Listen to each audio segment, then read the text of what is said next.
revive terhadap Ponbit terlebih dahulu. Voin sudah kehilangan satu. Boom masih bisa melakukan revive dan nampaknya Ponbit pun down kembali. Oh, Ponbit berhasil diangkat dari temannya dan bahkan Voin yang lain berpencar. Mereka semua berpencar. Dan gak cuma Boom sama Voin. Itu ada tim lain yang berwarna biru muda. Masih belum kelihatan, itu ada di Los Leones juga. Sebelum PMPL mulai, Cywar dilakukan oleh Void. Mereka ngupload drop zone dari Boom. Tapi siapa yang menyangka justru Boom yang memiliki nyali untuk turun di drop zone-nya Void. Mereka menjadi tamu tak diundang. Mereka membuat Void kocar kacir. Dan pemain bintang mereka, Lapar 7, dipulangkan menuju lobby. Begitu cepat untuk Lapar 7, tapi tidak untuk Alpha 7. Karena Alpha 7 masih ada di sini dengan senjata mematikan tadi terpantau juga. Dan Atkins, dia menjadi penonton yang sangat nikmat ada di bangku VIP paling tinggi di upper. Iya kan? Boom sama Void sama-sama 3 biar imbang gitu loh, biar imbang tapi nah ini. Void ternyata datang menuju kandang macan. PJV Microboy mendapatkan satu hit menuju ke arah pemain-pemain Void. Knockdown ingin disalvi oleh Microboy berhasil dapatkan. Satu knockdown di sana, Kenan tumbang. Masih ada dua pemain Void yang lain. Bisa saja bukan Boom yang memulangkan Void, justru PJV yang menjadi pemeran antagonis. Satu poin terakhir, Maxius berhasilkah? Maxius berhasil ternyata untuk bertahan tapi masih ada Redface di sana. Redface melakukan tembakan. Maxius harus berjaga, tapi Maxius menjadi bintang. Maxius menjadi hero. Mental dimiliki oleh Maxius. Dan Maxius tidak punya armor. And it's time, Persija EVOS bakal langsung maju ke arah bagian depan. Ada Zuxi bakal berusaha untuk menyelamatkan seorang Redface terlebih dahulu, tapi Miseri langsung meng-end satu nyawa kembali. Langsung dipulangkan. Maxius masih bertahan di sini menjiggle-jiggle dua player dari Persija EVOS ditembakkan kembali dan Void rata. Void rata. Void pulang. Ini match terakhir buat Void. Oh my god. Sangat disayangkan Void harus mengubur mimpinya untuk menjadi juara, untuk mengawinkan gelar PMNC dan juga PMPL. Sudah tidak ada poin lagi untuk Void, terhenti di 308 poin. Selamat untuk Boom. Harusnya mereka sudah bisa naruh HP Bawah ya. Dan mereka bisa mendapatkan prize pool. Ya, tapi untuk Bigetron ini adalah match yang cukup penting untuk mereka karena lagi-lagi Coach Starless sedang ulang tahun di hari ini. Pastinya mereka ingin memberikan sebuah kado berupa winner chicken dinner di hari ulang tahun dari CEO-nya. Ya iya loh, udah berapa hari mereka turu ya kan? Ya. Poin begitu dikit mereka kumpulkan dan pastinya dari Biget Troopers dan juga Bociltron menginginkan dari BTR ini untuk bisa mendapatkan WWCD di match ini. Seenggaknya at least WWCD deh gitu kan pasti kata orang-orang.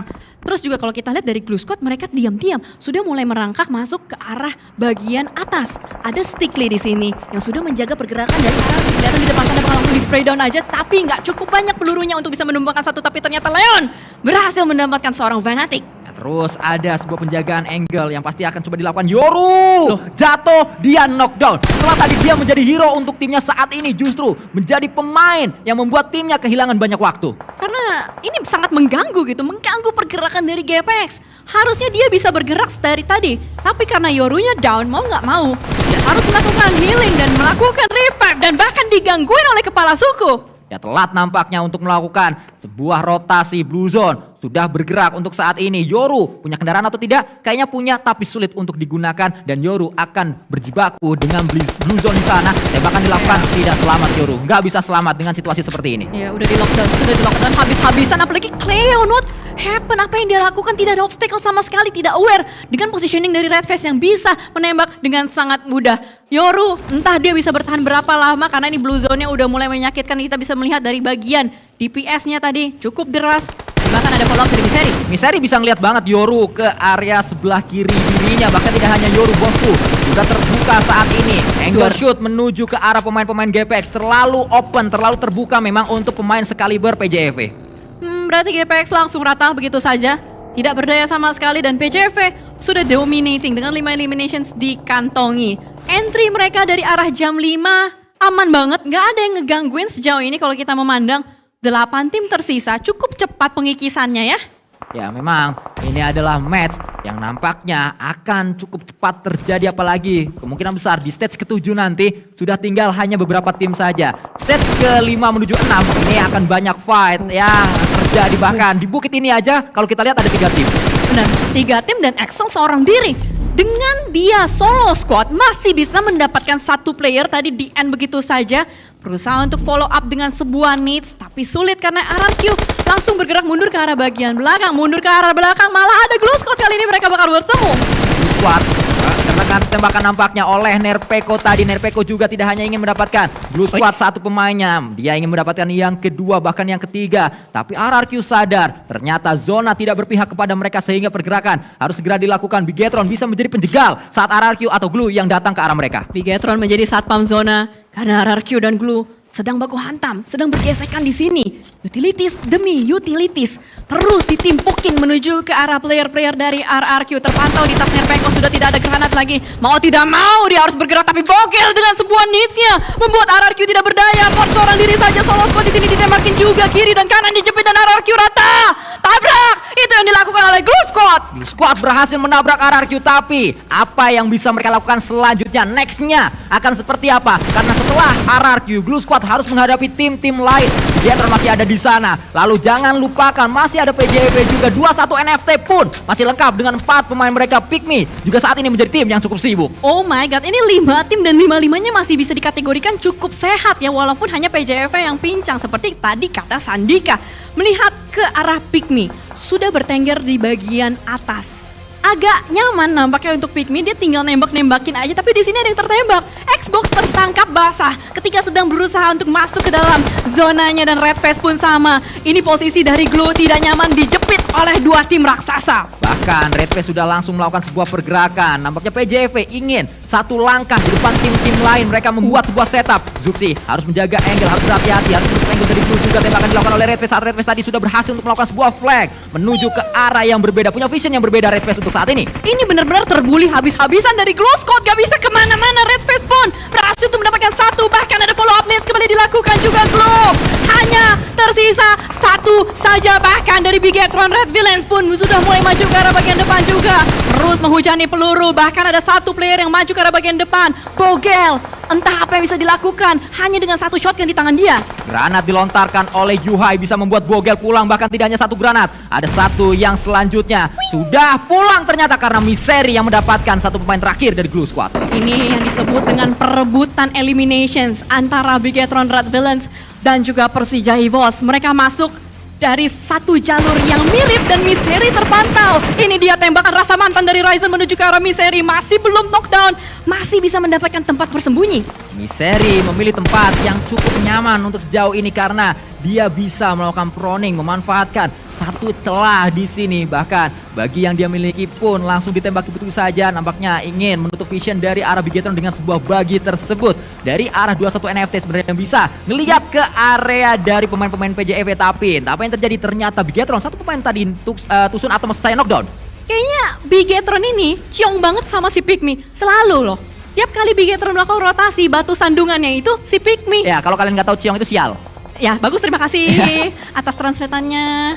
Walaupun ya udah nanti lihat Oh, salah ya? Nggak apa-apa, bener kok. Oh, iya, iya. Wih, tapi ternyata Billboard langsung dihantam juga oleh pemain dari 21 NFT. Ini harusnya saling nge-lockdown satu sama lain ya. Ada crossfire yang terjadi satu sama lain juga. Dan bahkan dari Yuhai sudah mulai mendeteksi adanya ambulans Ui-Ui di depan sana dari seorang Batman. Dan bahkan dari Red Face pun menghantam kembali player-player dari Pikmi. iFix, tidak ada obstacle through the smoke. Kembali Red Face bisa mendapatkan 1 iFix. Terlalu terbuka tadi punggung dari iFix. Pemain sekaliber Red Face pastinya mudah untuk mendapatkan knockdown dengan cara seperti itu. Kembali lini kiri yang dipilih oleh Red Face. Melakukan tembakan demi tembakan, tapping, tapi Red Face berhasil untuk mendapatkan Vexi. Lagi dan lagi pemain-pemain dari Pikmi ditumbangkan dengan sangat mudah oleh Red Face.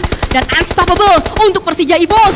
Bahkan babi terakhir ada di sebelah dari Persija EVOS. Misery juga tidak tinggal diam, berusaha untuk mendapatkan kembali 1 persatu player dari 21 NFT. Tapi Batman berhasil nge-counter tembakan dari Misery. Terlalu terbuka tadi Misery. Overpick nampaknya yang dilakukan oleh Misery. Memang percaya diri dia untuk bisa mendapatkan knockdown. Tapi apa yang terjadi, justru balasannya sakit dari Batman menuju ke arahnya. Sangat disayangkan tadi Boychill sedikit nyangkut baginya sehingga dia harus turun terlebih dahulu. Belum terlalu dekat sebenarnya dengan pemain-pemain PJV. Kalau kita lihat ini BTR punya kursi VIP. Dia tinggal nungguin aja. Yang lain pada perang di dalam sini. Ada Persija EVOS, ada Pikmi, ada juga 21 NFT. Bahkan dari Ryzen tinggal siap sedia untuk menembak dari bagian belakang Sanskui. Jadi pihak ketiga menjadi pelakor nampaknya. Pilihan yang diambil oleh Bigetron, mereka mengambil peran untuk mendapatkan keuntungan tertinggi dengan menjadi third party di sini. Granat diinisiasikan oleh satu pemain yaitu Ryzen tadi menuju ke arah lawan-lawannya defensif. Satu tim sedang diincar. Granat sudah dilontarkan tapi ternyata tembakan lah yang bisa mendapatkan 2-1 NFT oleh pemain-pemain Persija EVOS. Langsung dijepit kiri dan kanan. Tersisa Batman seorang diri saja, nggak bisa kemana-mana, bakal ditembak dan sangat mudah sekali 2-1 NFT diratakan begitu saja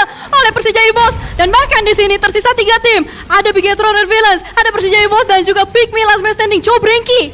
Persija EVOS diam-diam mereka sudah mengumpulkan 15 elimination. Rekor elimination terbanyak untuk seorang atau untuk sebuah tim WWCD adalah 17. Kalau WWCD didapatkan sudah pasti kayaknya lebih dari 17.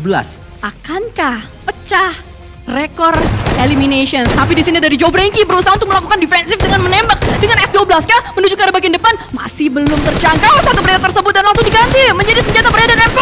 Misery langsung dilumatkan, dihabiskan oleh Cobrenki. Cobrenki menjadi orang dalam di sana memporak-porandakan defensif dari PJEV. Di saat PJEV sedang percaya diri tapi kembali saat ini diganggu oleh Bigetron. Satu knockdown penting didapatkan oleh Satar membuat PJEV sisa satu yang terakhir. Semakin seru nampaknya. Agresivitas sudah mulai ditunjukkan juga, tapi Ryzen darahnya tiba-tiba terkikis begitu saja. Tadi kayaknya kena fall damage dari kendaraan yang dia gunakan. Dilindas! Satar! Supir angkot lagi! Sangat sadis, jahat. Apa yang ditunjukkan oleh Bigetron dan Bigetron mampu melakukan tugasnya dengan baik sebagai third party. Peran yang mereka pilih menjadi third party adalah peran yang bisa dilakukan atau dimainkan dengan sempurna menjadi pemeran antagonis di fight ini. Ih, Redface lagi cosplay jadi sayur kol. Masih belum kelihatan seorang Redface. Kayak gue pernah lihat momen kayak gini gak sih? Ryzen waktu Iya. itu. Ya kan, berarti Redface lagi cosplay jadi sayur kol seperti Ryzen kemarin. Ya, kita akan lihat apakah Redface mampu melakukan apa yang tepat dilakukan oleh Ryzen secara sukses. Karena tidak mudah, timing harus dimainkan di situasi seperti yang sedang dialami oleh Redface. Dan kita lihat Bigetron masih ada satu pemain yang deket banget tapi Redface ingin satu knockdown pasti. Kalau ada knock langsung menjadi sebuah confirm elimination. Belum ditembak juga, tinggal satu Redface lawan 4 Red Villain. Seru banget, tapi dibuka, dikekek, dilihat, ditembak, Satar down. Satu berhasil diamankan, berusaha untuk menjadi elimination point, tapi tidak bisa karena langsung terdeteksi begitu saja. Bigetron Red Villains akhirnya menghadiahi, mengkadokan BTR Starlight.